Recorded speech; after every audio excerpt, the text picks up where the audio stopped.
When Lea Salonga became a trending topic online because of this post, Chief Presidential Legal Counsel Salvador Panelo gave this unsolicited advice to the singer-actress.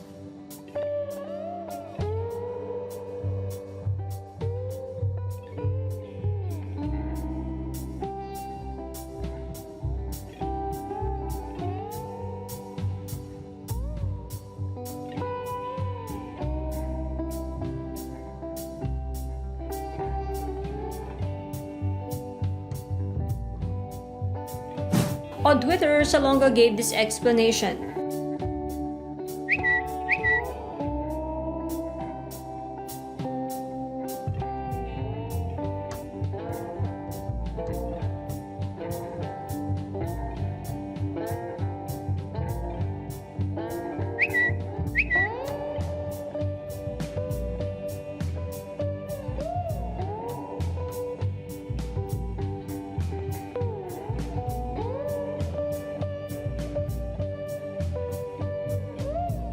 But for Panelo, Salonga was only looking for an excuse because she trended on social media.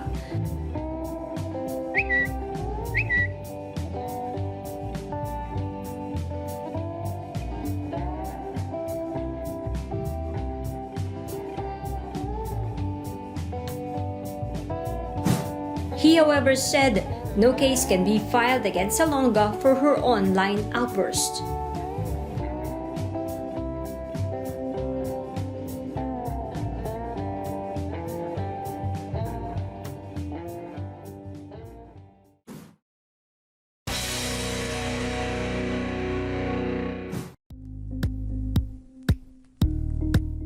Thank you for watching Politiko TV. Please like and subscribe to our channel for more videos.